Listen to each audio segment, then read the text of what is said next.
আম, আসলে বলতে গেলে একটা কথাই আসলে এটা এক লাইনেই হবে। কারণ যখন গল্পটা শুনলাম আমার কাছে মনে হচ্ছিল যে তানিম যেইভাবে আসলে দর্শকদের সাথে কানেক্ট করতে চাচ্ছিল, হ্যাঁ, সেটা 2025 হোক, এটা গত বছরই হোক, যেটাই হোক না কেন, এই কানেকশনটা আসলে তৈরি করতে পেরেছে। তো সেইখানে আসলে আমরা কয়েকজন শুধু যোদ্ধা হিসেবে ছিলাম আর কি, যোদ্ধা সহযোদ্ধা এরকম ছিলাম, যে ওনার স্বপ্ন। এবং আমি ডেফিনেটলি একজনের কথা না বললেই না, সেটা হচ্ছে জাহিদ ভাই।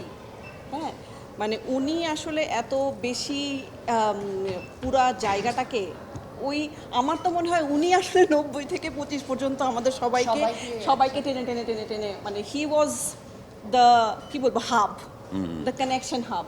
তো সেই জায়গায় হচ্ছে ওই কমিউনিকেশন যেটা আমরা করতে চাচ্ছিলাম, সেই এখানে তো দেখছি যে এই প্রজন্মও দেখছে, তারাও যে কমিউনিকেট করতে পারছে, সেটাই আসলে ওই, আপনি যদি বলেন যে আমি এভাবেই ধরবো আর কি, 90 থেকে 25। আর প্রজন্ম হিসেব যদি করি, আমরা 90 প্রজন্ম দেখতেছি, এই প্রজন্ম দেখতেছি। দুই প্রজন্মের জন্য কি বলবেন আপনি বেসিক্যালি, যে এই উৎসব দেখছে? এই আসলে আমি তো মানে অবশ্যই আমাদের ছবি আমরা দেখতে বলবো, এবং প্রত্যেকটা ছবির এক একটা, বিভিন্ন ছবির বিভিন্ন জনরা আছে, বিভিন্ন ছবির বিভিন্ন দর্শক আছে।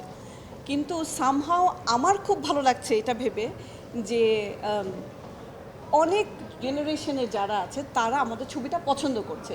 যেমন আমি আস্তে আস্তে কৃষেন্দুকে বলছিলাম যে আমার বন্ধু বলছে যে দোস্ত, অনেক দিন পর মনে হলো যে একদম মানে আমাদের আমাদের গল্প দেখলাম।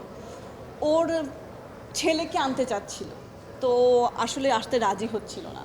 তো ও তখন বেরিয়ে বলেছে যে অপিক আন্টিকে একটু মিস করেছি, হ্যাঁ, আরেকটু পেলে ভালো হতো।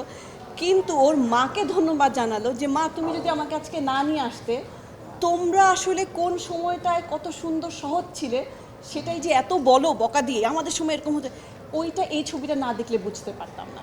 তো আমার মনে হয় এইটাই আমার প্রশ্নের, আপনার প্রশ্নের উত্তর।